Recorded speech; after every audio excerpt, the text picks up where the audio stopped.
engineer and your task is to design a window, you'll be given some criteria, some design specification, okay?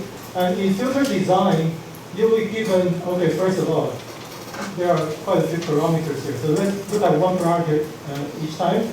So first of all, you'll be given this passband, the upper limit of the passband frequency, omega p, okay?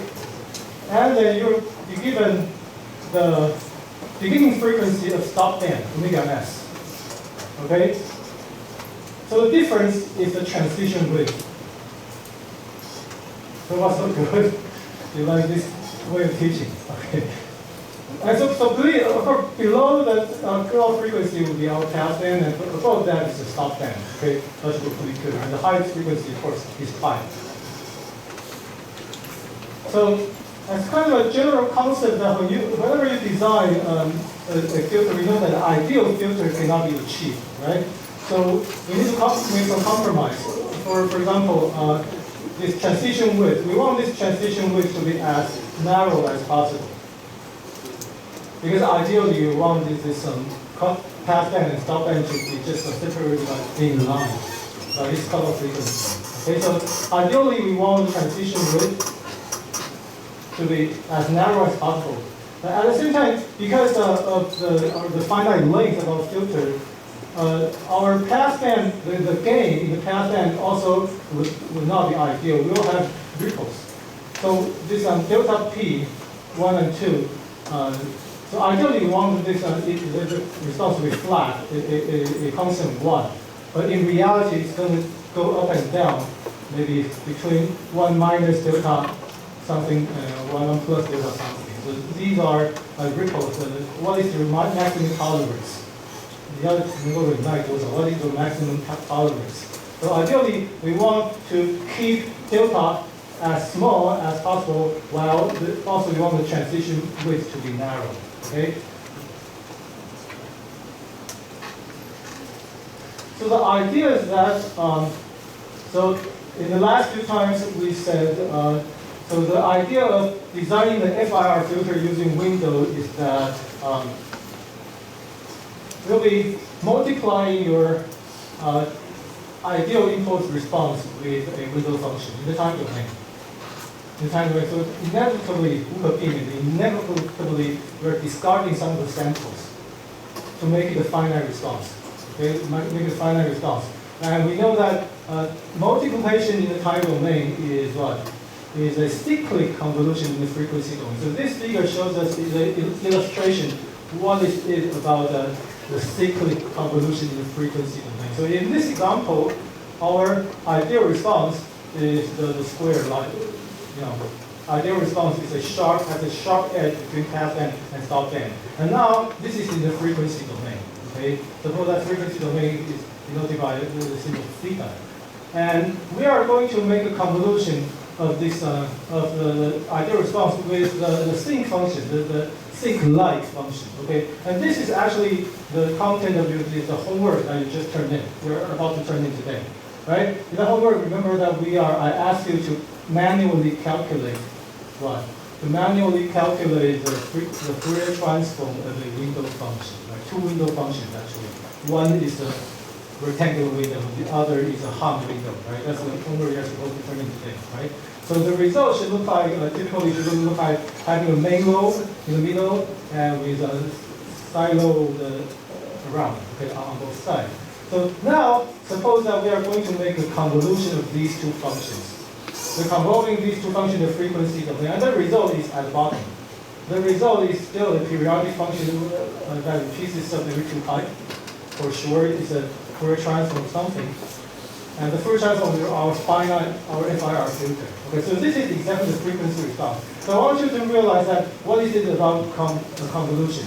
Convolution is about moving one thing. Let's just suppose that we are moving this sync function, moving it around left and right, and then we calculate the total area under this ideal range. Is that clear? The total area.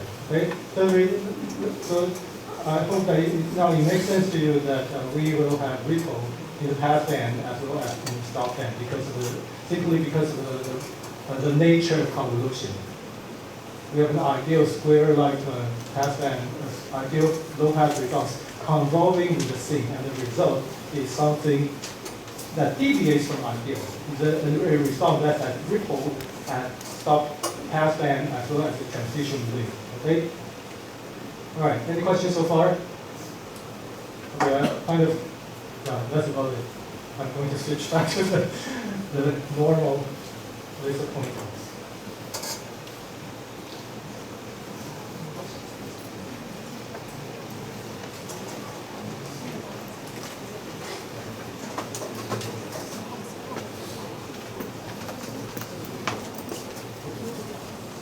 Okay, so this is part of your homework, okay? This is the magnitude response.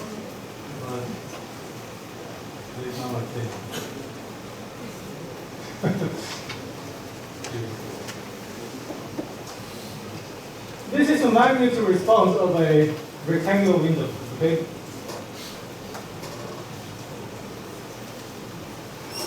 The rectangular window. And the only difference between this and our homework is that the definition of M, okay? In our homework, the M, the length M is defined somewhat differently. Okay, so please check the definition before you jump into the result. But the important thing is that this function will be the ratio of the two sine functions. At the bottom, still sine omega divided by 2. And on top, we have sine, the multiple of omega divided by 2. And therefore, we have a mean lobe. And you are asked you to calculate the first zero crossing.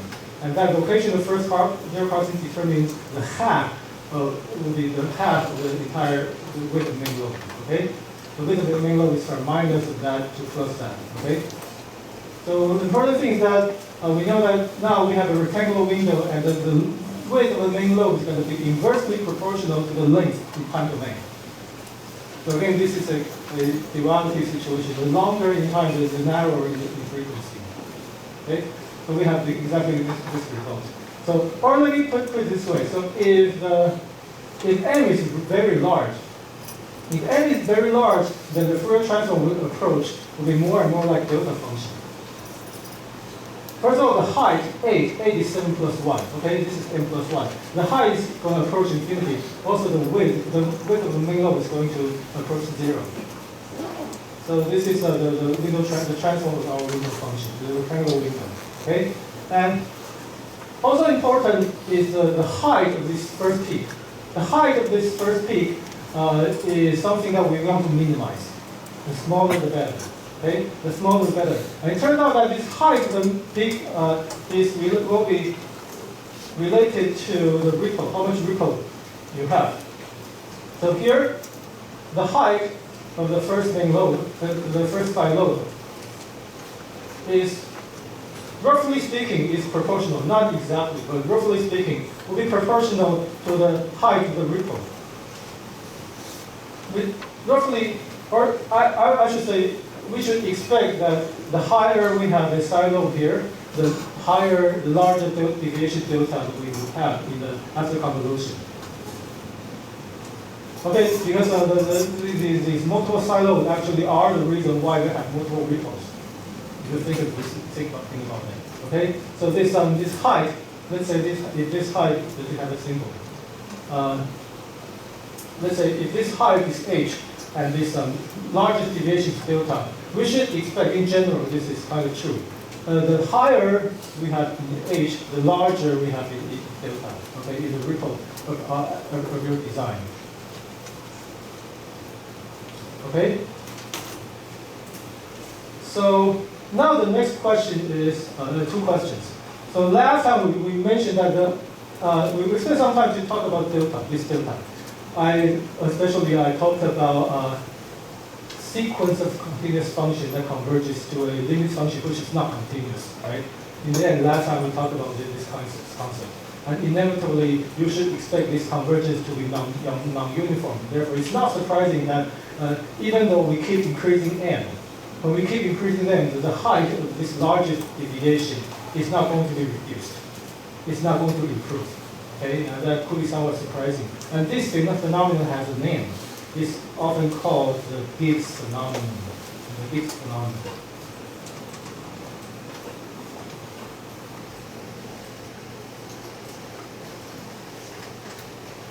The Gibbs phenomenon. And last time I said, for the case of using the rectangular window, the delta, I said it's about 1.18, and I was wrong. Okay, the actual answer is close to half of that. So it's actually it's closer to half of that. Okay, so I want to make a correction right here. Okay, correction right here. That 1.18 is double the actual result. And that's when you approximate the square wave. Okay? When we approximate the square wave, which oscillates between +1 and -1. If a square wave like this, periodic, and we calculate Fourier series and take partial sum. In this case, the largest bump here is about 1.18 for sure. Okay? So actually, the fractional part is going to be about, if this is full range, now we know that this full range is 2, right? So if the full range is 2, it's 1.18. The fractional part, how much ripple, the height of the largest ripple is about 9% of the gap. Right clear? So in this filter design case, the gap is 1, right, in the frequency domain. And in our approximation to the square wave, the gap is 2. That's why this from 1.18, the 0.18 is exactly double of our largest delta right here. Okay, so you should expect about 9% of the ripple. The height of the ripple is about 9% of the gap, which is 1 over here. Any questions so far? Okay, so a bit of calculation, 9%, 0.09. If we take 20 log 10 of 0.09. It turns out that it should be about -21 dB. -21 dB. And this is an important number to keep in mind. Okay? An important number to keep in mind. -21 dB. I want you to be familiar with this number. Okay? This number shows you that when you design an FR filter, a low-pass filter, with a gain of 1, or a gain of something, doesn't really matter. When your largest ripple, the ripple in your design, the worst case scenario, it turns out that this is the worst case scenario. You can do at least so good, okay? We want this to be as low as possible. And this is guaranteed. I mean, even just using a rectangular window, you can achieve this largest deviation within -21 dB of the gain in passband. Okay? Is that clear? So that is when you design an FIR filter, FIR low pass filter, okay? FIR low pass filter, and you are given this specification. The cutoff frequency is the highest frequency of the passband, the starting frequency of stop band, and if the desired gain is 1 or something. If it is let's say this is a gain in dB, okay? Gain in dB, right? Now you can expect there will be ripple, and the ripple will have some height. But the largest ripple here in dB, when you use a rectangular window, the largest ripple here will be no higher than -21 dB. That's what I want to say. Okay? If this is 0 dB, if the passband gain, the desired gain at the passband is 0 dB, then you can always do at least so good. Okay? You can do so well. Usually by just simply using a rectangular window to multiply your ideal response in time domain. The resulting ripple, the largest ripple in the stop band is going to be no worse than 21 dB. 21 dB is from the Gibbs phenomenon. Okay, this 0.09, this factor 0.09. When you convert it to dB, it's -21. Okay, we can do at least so well. Okay, but now the question becomes: any question here? Can I continue? Can I move on? Okay, but now the question is, how can we do better? So I'm kind of implying that yes, you can do better than that. We can do better than that. But how do we do better than that? The answer is by choosing a different window to multiply with your ideal response in the time domain. By choosing a different window. I promise you, we will be able to do better than this. We'll be able to further suppress the ripple to lower than minus 21 dB. To do better than this. Okay? So here are a few examples. What I mean, different kinds of windows. Different kinds of windows are functions in the time domain. So here, let's say, yeah, this is a function in the time domain. And here on top, at 1.0, that's our rectangular window. The rectangular window is just flat on top, right? Flat on top, that's the rectangular window. And here, note that we have quite a few different lines, and they all have different names. The Hamming window, the Hahn window, the Blackman, and the Bartlett. Okay? Just quickly, we see that the Bartlett function is basically the triangle. Did you see this triangle here? There's a triangle here, right? So that's the Bartlett function. The Bartlett function. Straight lines. Straight lines. From the corner, down here, all the way up to the middle. By connecting a straight line, and we have a triangle here, that's called the Bartlett window. The Bartlett window. Okay? And what else? So otherwise, Hamming, Hahn, and Blackman have different properties. I will show you the mathematical equation that defines the exact expression for these windows. But note that which one is discontinuous on the boundary? The boundary means time 0 and time n. Okay? We see that this window has a non-zero value at the boundary, right? And this is a Hamming window, I want you to remember. The Hamming window is non-zero on the boundary. Is that clear? Whereas the Hahn window and the Blackman window are 0. The window, the sample value goes to 0 at the boundary. Okay, so that's, I want you to be clear about that. Next, let's look at the Fourier transform of these new windows, okay? Newly introduced windows. So the first on top is still the rectangular window. On top we have the rectangular window. And we see that this is the main lobe.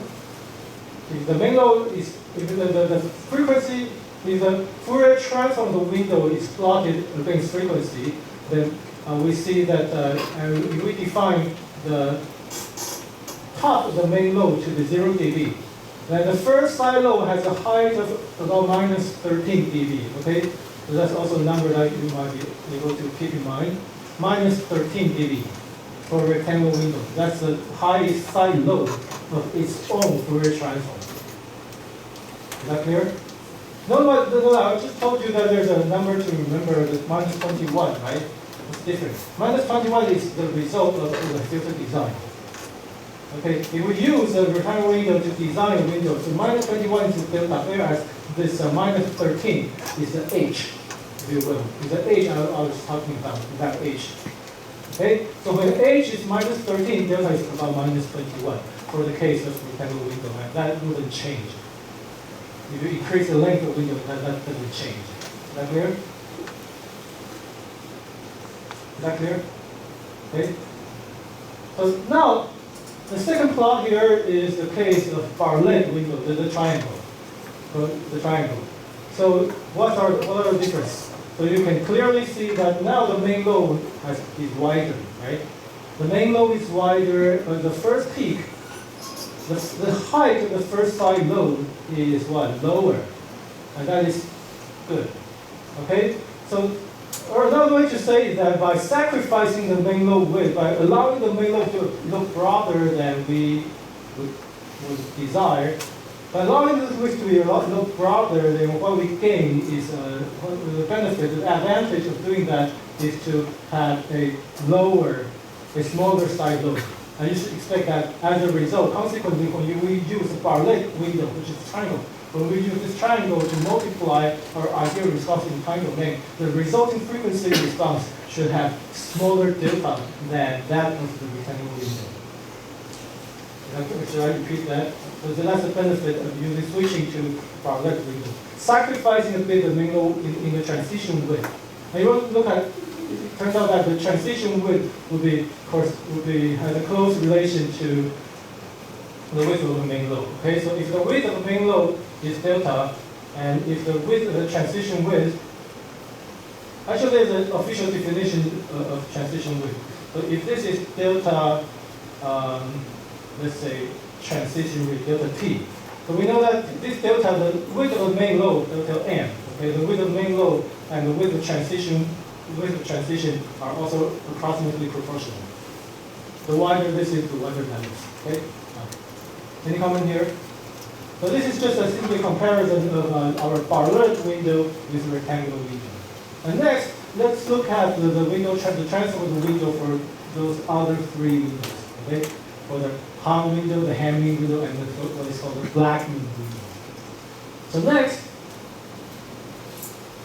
we have three expressions. Okay, three mathematical expressions. So these are the first one is for the hung window. The second one is for the hanging window. And the third one is for the blackening window. Okay? So that's the correspondence. And what they are, the windows in the time domain are again shown on top left. Okay? These are in the time domain. And those are their frequency, the Fourier transform. The magnitude spectrum, if you will. The magnitude spectrum of the windows. Okay? So can anybody tell me what you see? What do you see? Summarize what you see. Discussion. 来后面黄色衣服的同学，你看到什么 ？What do you see?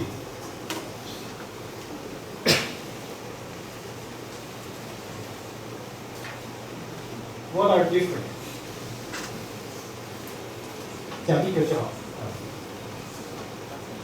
有一个比较平。One of them is more flat, which is the second one, right? Good point. Okay, so keep in mind the timing window has this nice property of kind of equally high side ripples. Very good, thank you. What else? Which one has the best, the smallest side lobe? The second one? Wait. Oh, you mean here, the second.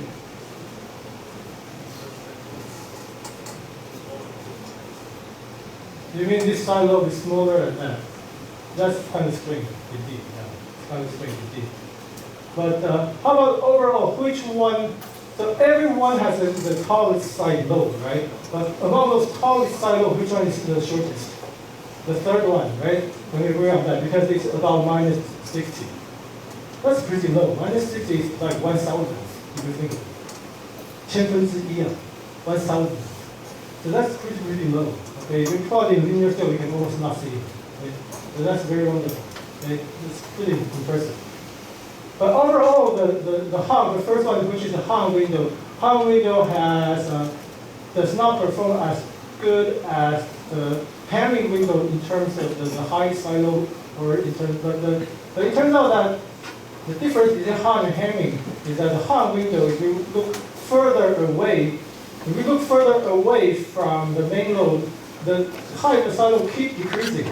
Whereas for hanging, the height of the side lobe is kind of constant. Okay, that's the main difference between the two of them. Okay, so depending on if you want to keep it flat or if you want it to keep rolling, you can choose between one of them. Okay, whereas the blackening window has the smallest side lobe among these three windows.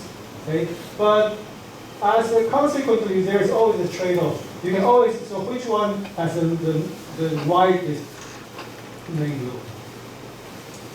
Also the third one, right? The third one has the widest main lobe, which is good or bad, which is bad, right? So there's just a So there's a saying of a fish or the pound of bear. Fish or the pound of bear, that means you want to keep one, you lose the other.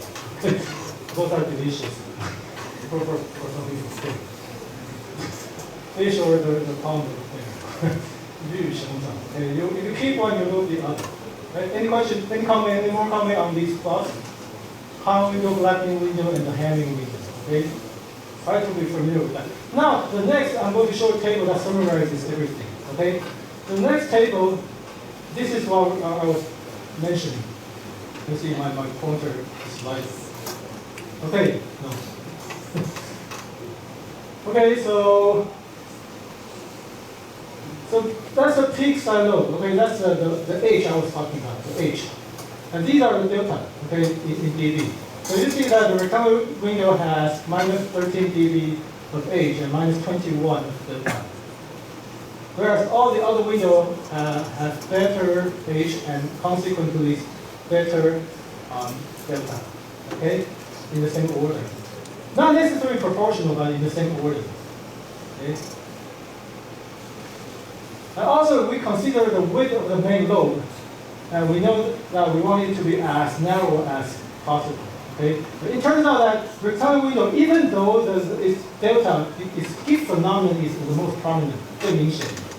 Even though this largest deviation from ideal, that 20 log 10 delta, even though that peak approximation error is the worst, even though this minus 21 is the worst, but it has the narrowest main lobe, and therefore the narrow is main lobe, and therefore the narrowest transition width. So rectangular window has this property. If you really want to focus on the transition width, use rectangular window. You don't care about the ripples. Okay? But if you do care about the ripples and are willing to sacrifice the transition width a little bit, choose other kind of windows. Okay? And the bottom line is that at least you can do 21 dB or better. The ripples, the worst case scenario is minus 21. Okay? You can always do better than that. Okay? You always do better than that. And next, you'll see that on the fourth and the fifth column, equivalent Kaiser window. Also the transition window, equivalent Kaiser window. Okay. So our next topic is about this family of window, which is parameterized by beta, a continuous value beta. Okay. And we'll talk about how by changing beta, beta equals to 0. When beta is 0, the Kaiser window is actually reduces to the rectangular window. And we'll see why that's the case. Okay, so that's our next topic. It turns out that there's a family of windows that is kind of there for you to choose, and you can choose the beta parameter so as to very flexibly, based on the tension, you can just trade off between the main lobe width and the peak approximation error in a very flexible manner. So that's what the family of Kaiser windows are cool about. Okay? Any comment here? Any comment here?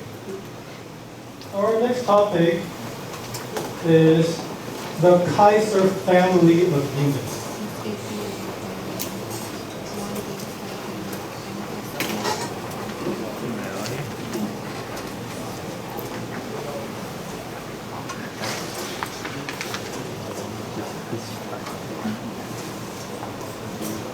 So first thing first, the mathematical definition, a closed form, an expression for the Kaiser family of windows contains the Bessel function. Okay? I'll just write it down first and share with you about the details. There is a Bessel function. The Bessel function of zeroth order modified Bessel function of the first kind. Okay? That's the full name. And there's a parameter beta, the scaling factor right here. And inside there's a square root of 1 minus something squared. That something equals to n minus n divided by 2 divided by n divided by 2. Okay?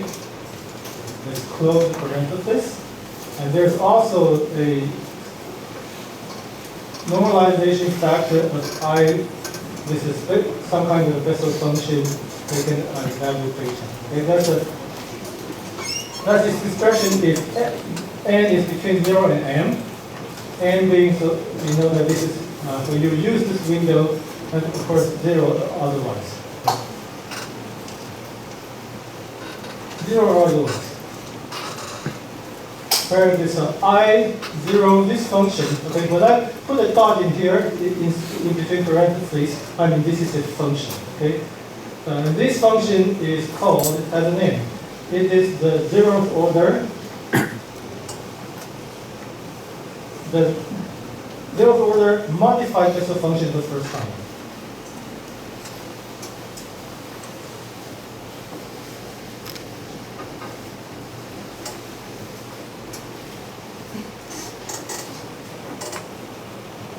of the first kind. There's also a second kind, okay? Turns out that the first, you'll see the first sign and the second kind are kind of like sine, cosine, or sinh and cos. Okay, it's kind of similar idea, so don't be too afraid of that. So there's the first sign and the second kind, right?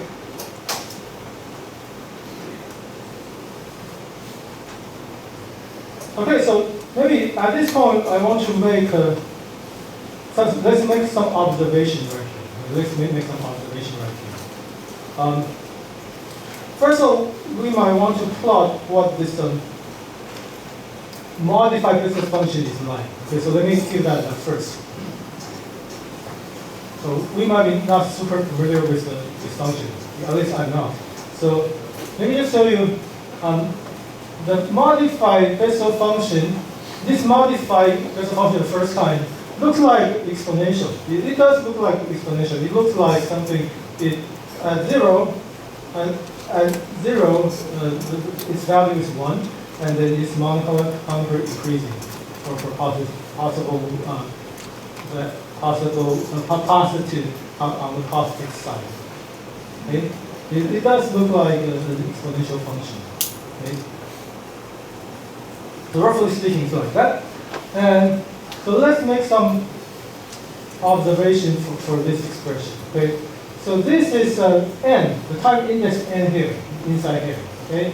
So let's take a look at when n equals to when n equals to what?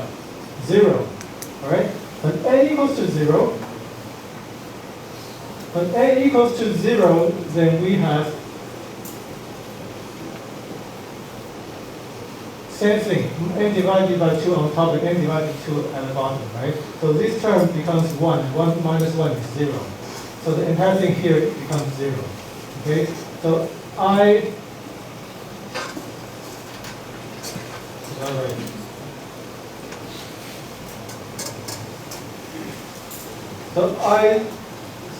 at 0 must be 1. Okay?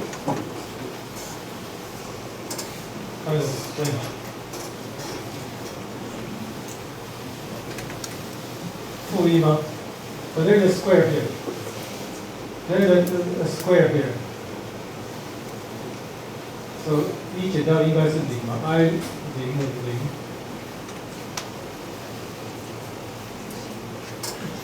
我大概知道应该是没有错。Okay, anyway, so if n is 0. W at 0 is 1 divided by, it looks like this is the answer, okay?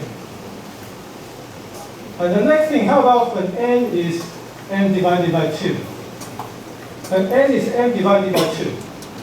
When n is n divided by 2, then this factor becomes 0. So the beta times 0, the beta times 1 minus 0 is 1, right? So beta times square root of 1 is beta. And I of beta divided by I of beta becomes 1, right? So we have, right? And similarly, if n is n, then we have the same result, W of n. So these are the boundary values. The boundary values are 1 divided by I of beta, whereas the middle is 1. Okay? So now, we finally have an idea. We have an idea. Okay, we have an idea. So we want to plot a window in the time domain. This is a function that is non-zero between 0 and n. Okay, in the time domain, and the middle point is n divided by 2. Right? So we have that, like, in the middle, the window value approaches 1, which is equal to 1. Right in the middle, whereas it's decreasing on both sides. It kind of looks like a hanging window, okay?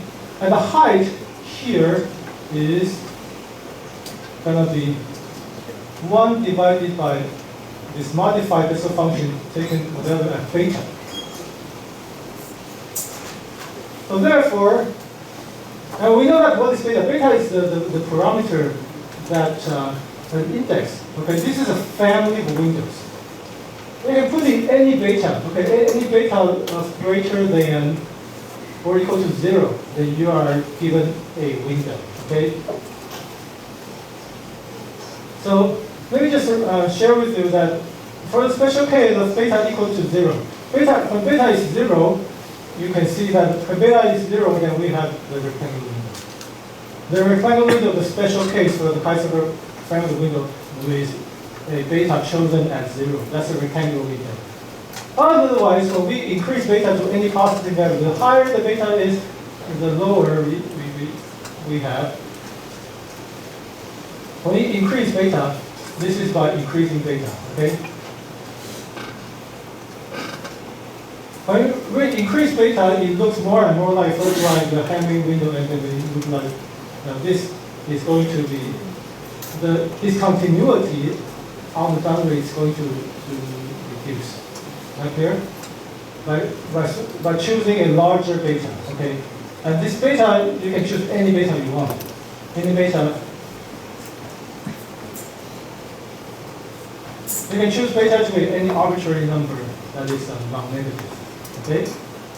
So that's why we call this a family of windows that is parameterized by beta, which occurs in this expression inside the Bessel function, okay?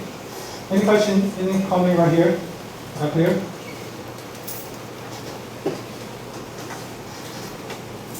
Well, so here's the summary. So by choosing a larger beta, at least qualitatively, 定性上了. Qualitatively, by choosing when beta increases, by choosing a larger beta, we should expect the width of the main lobe to increase or decrease.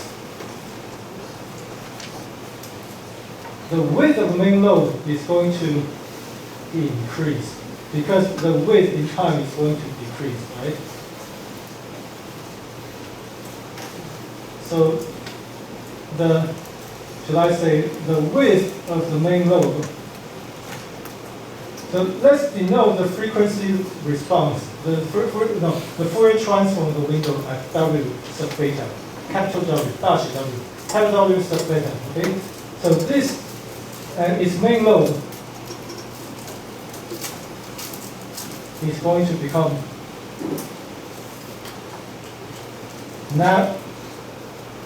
wider.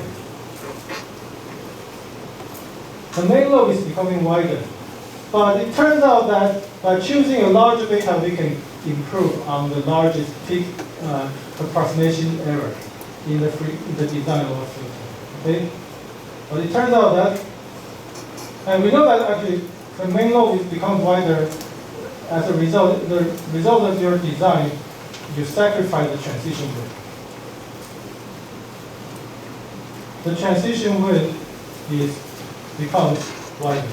Okay? By going to a larger beta.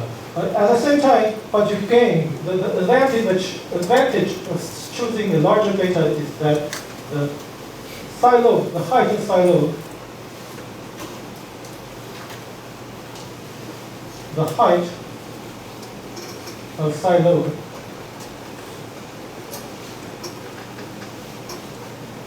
height of side lobe is going to become shorter, become smaller.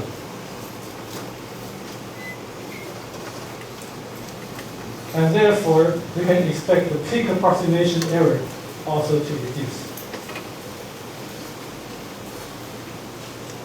Peak approximation error in the design of your filter, that delta thing is going to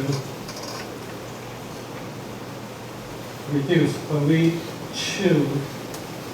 choose a larger beta. So that's the summary. Okay. But actually, in the design thinking, so if you are given a task, you should look at the requirement in transition width and the peak approximation error, and then find appropriate beta as well as this parameter n. N is also a parameter. The length of the filter. Okay. But here, so it's very simple. Actually, our job is very simple. In choosing an appropriate Kaiser window, you have two parameters to choose. One is the beta parameter. And the other, don't forget, is the length of your window. Okay? Always, you can just make the transition width narrower by going to a longer window. You can always achieve that. Okay? That part is quite easy. But the tricky part is what exactly the beta that you should choose to satisfy the requirement on the peak approximation error. Okay, so that's the question. How exactly does beta, does delta relate to beta? That's the question. Okay, how do we choose that exactly? Unfortunately, this is a solved problem, so there is actually a formula, a numerical formula. I'll just write it down for you. So the design procedure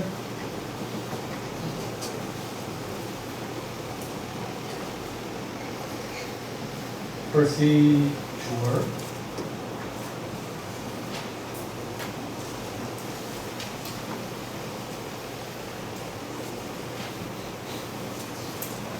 see, suppose that we are given a few specifications, okay? Specs. Suppose that we are given specs, the specifications,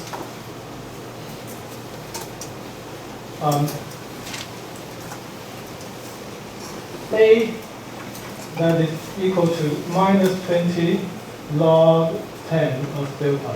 Delta being the largest deviation from ideal, the peak approximation error. Okay. So that is going to require you to fulfill this, to satisfy this specification, as well as the delta, the transition width,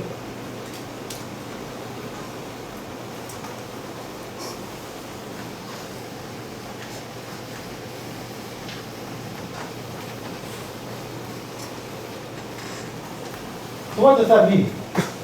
That means, of course, also the cutoff frequency. Okay?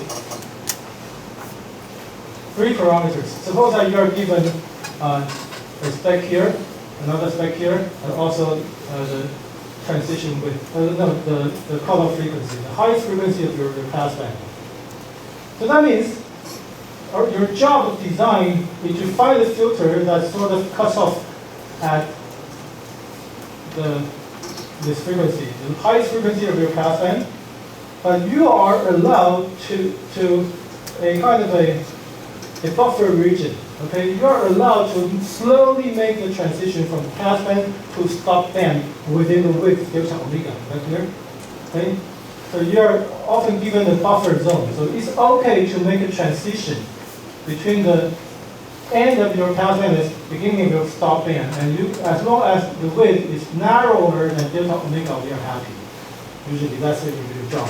Okay, to design a filter, so that in the end your frequency response has a narrower transition width than delta omega. 这是一个上限，it's an upper limit. You want to satisfy the specs. So that's one part of the spec, and the other part of the spec is this is 20 log of your magnitude response. Let's say your magnitude response is this.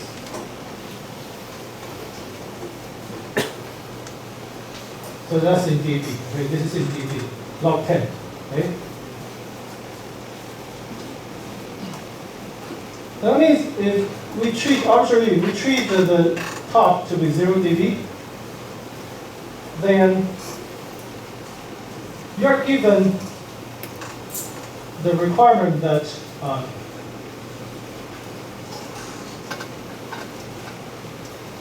the relative height between the passband gain and the largest gain in the stop band, and this difference here is A, so many dB. A being minus of 20 log 10 delta, okay, so which is a positive number. Because delta is always less than 1, okay? Is that clear? So A is a positive number, and you're given this, how should I say, level difference, okay?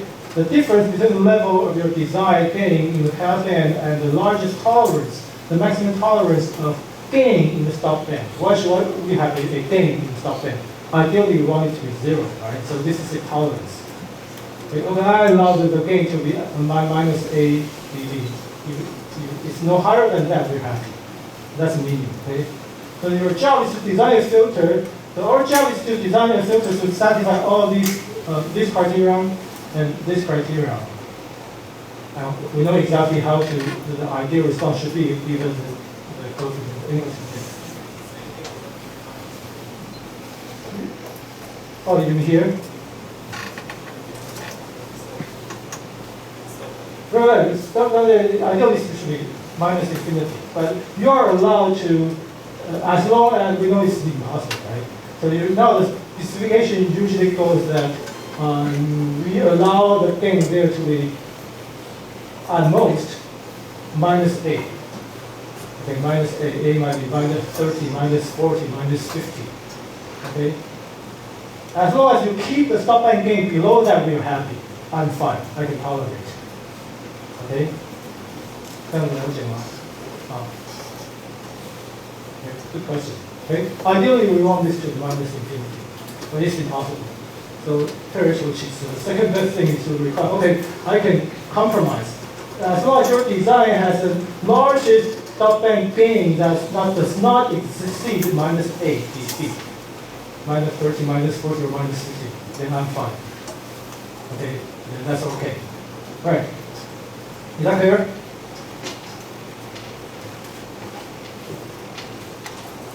Okay, so for example, actually this is in log scale. By the way, this is in log scale. In linear scale, we know that we will have equal ripple at stop band and the pass band. Okay, so let me just don't focus on that. So an example of something that satisfies the criteria might look like this. Okay, making a transition. And then the stop band ripple, okay, the largest ripple, it does not exceed minus 8 dB. So this curve is an example of satisfying all the specs.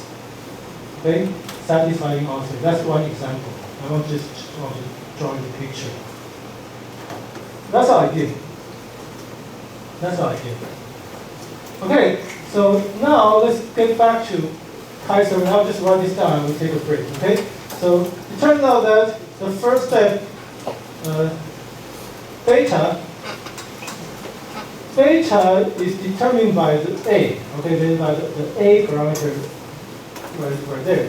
But it turns out beta has an expression. You should choose beta, empirically beta equals to this much, A minus 8.7.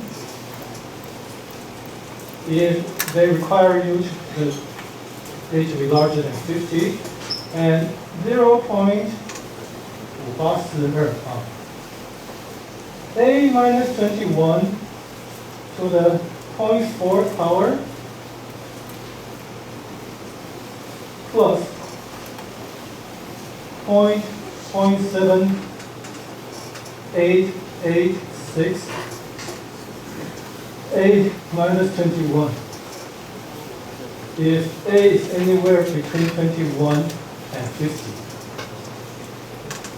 And the third case is choose beta equals to 0 if A is less than 21. Okay, so let's take a break. Let's take a break. And please remember to turn them over.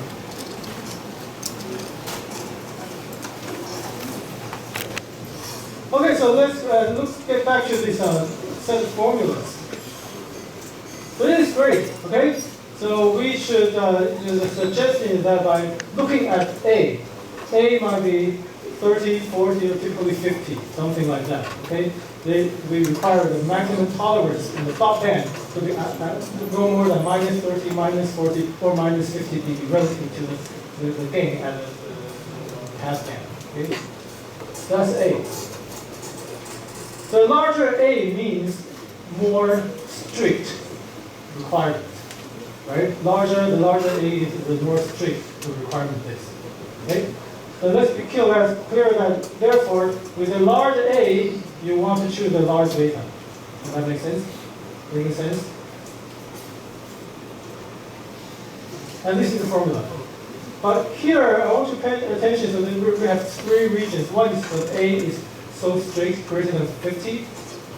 and A is the middle range, 21 to 50. How about less than 21? What does that imply? If you're ever given a spec that I require you to give me A of 18, 19, or 20, what does that mean? That means that the person that gives you that requirement is an idiot. Because they, okay, I'll try, and they just do it beta equals to, what's beta equals to 0? Simply the rectangular window. That person is an idiot in DSP, okay? Keep that in mind. So that's the way I read this suggestion, okay, a set of formulas.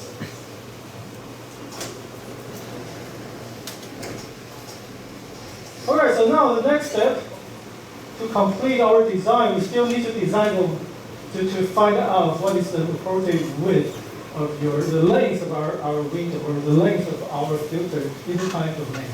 Because it matters, because length tells you how much is the computation load. The longer the filter is, the more multiplications you need to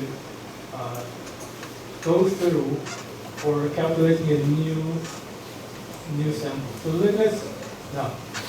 So next, turns out that now we have A, and the suggested way of choosing the length of your window, or the length of the filter, is given by this formula. M equals to A minus 8 divided by this factor, 2.285 times delta omega. The important thing here is delta omega. Okay? It's kind of inversely proportional. Now, if A is determined, then it depends on what's the requirement for transition width. Okay? If somebody requires it to be very, very narrow, then you need to inevitably, you cannot avoid going for a higher M. Okay? M is just directly inversely proportional to delta omega, the transition width.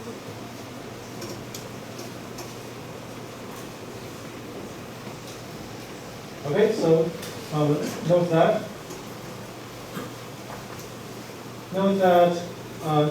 when somebody requires the transition width to be very narrow, that implies that there's no way to escape choosing a longer window. Therefore, your window, the filter, the result of your design, the length of that filter is going to increase because M is simply the length of your filter, M plus 1 to be exact. Okay?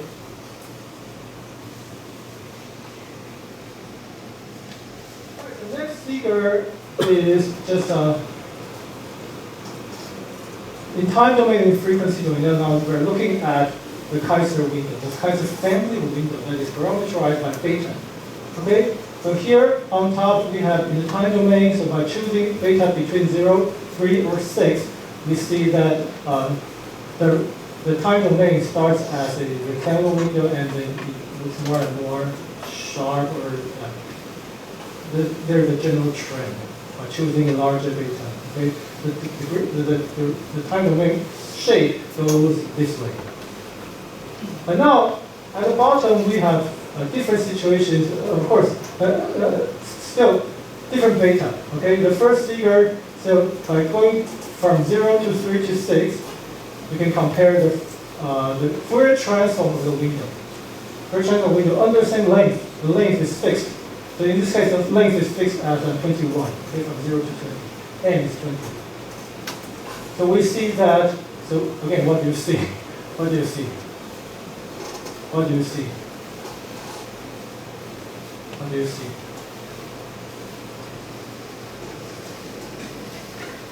Okay, I'm pretty sure you all see something. Okay, how about the main load? Which one is the best? The width of the main load. Which one has the narrowest width of main load? Beta equal to 0, right? Why? Because it's simply rectangular window. Okay. Which one has the best side peak of the side load? 6, right? Because beta is the largest. So you've got the idea. So now the final figure is when we keep the same beta. Beta equals to 6. Okay. C. Fourier transform of Kaiser window with beta equals to 6 and M from 0, 10, 20, or 40. Okay. So what do we see? Keeping the same M, keeping the same beta but increasing M, what's the difference? The width of the main lobe is different, right? Which one is the widest? Widest is when we have the shortest window in time, so that is M equals to 10. But otherwise, I want you to pay attention that the peak, the height of the first side lobe remains the same, pretty much the same. So it does not improve. It does not improve if we don't change beta. That's the idea. Okay? It would not improve if we keep the same beta. Now finally, this is the figure I really want to show you. This is kind of how good are the windows on the space transition width versus approximation, peak approximation error. Ideally, we want the transition width to be narrow, and we want the approximation error to be small, right? So we want the point, if a filter is located near the bottom left corner, that means this filter is a very good filter. Okay? So here the dashed line roughly is an interpolation of choosing different Kaiser windows. Okay, so Kaiser 0 is exactly the rectangular window. But Kaiser 1, 2, 3, 4, 5, you can place the result on this plot. Okay? So Kaiser 1, 1.0, 2.0, 3.0, and so on and so forth. So roughly, it turns out that they amazingly, miraculously, they form they're almost on the straight line. Almost, not exactly, but almost on a straight line. This is one thing I want to show you. So now, you can imagine that if we choose a fractional beta. Remember that beta does not need to be an integer. Beta can be any fractional number. Okay? So you can imagine that when we choose something like 4.5, the performance should be somewhere in between here. Okay? Shouldn't be far. Right? That's my impression. So now, also on this plot, you see the result, the performance, in terms of transition width and approximation error, the performance, the overall performance of other windows. You see the Bartlett window, the Hamming window, the Hamming is Han, okay, by the way. Kind of interesting. The story. Hamming is the name of a person. Hamming. Han Ming Chang. Hamming is the name of a person, but Han is also the name of another person. But somehow the name of that person, Han, becomes a verb. We are hamming this window. But actually, hamming is not the name of that person. The person's name is Han. But the Han is like Google becomes a verb. Okay? Please Han the window for me, thank you. Please Google the data, Google the keyword. Okay. Anyway, Han becomes a verb. So sometimes you see people say hamming. This is really wrong. It really should be Han, the Han window. Okay? But anyway, these other windows, how do they compare to the Kaiser family of windows in terms of their performance? Do they occur on top right or bottom left of that dashed line? That's the question. So you find, immediately you realize that all the other kind of windows that we introduced, they don't perform as well as the Kaiser family windows. Those dots are on the top right part of the dashed line. Okay? That's why Kaiser family window is really, really good. It's a good choice. All right, so that's what I want to share you on the slide again. Any question? Any question?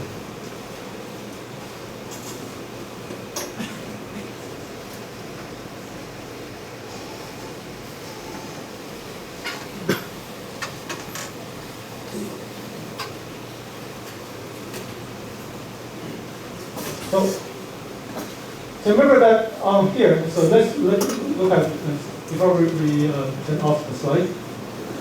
So what is this about? Here we have formulas, right? Beta, we relate beta to A. We suggest that whenever you see A as a requirement, you can choose a beta. Okay, so how does this relation show on this plot? That might be a question. Okay, what is A? A is basically the approximation error. A is the minus of this. Okay, so by going to A, the corresponding beta. So you can check that formula in this way. Okay, so for example, if whether or not when A is 62 or around 63, we reach a beta of 6. The suggested value for beta will be 6. So that's something you can check by inserting that, by substituting A into that formula. Okay? All right, so So this plot is pretty useful, very useful.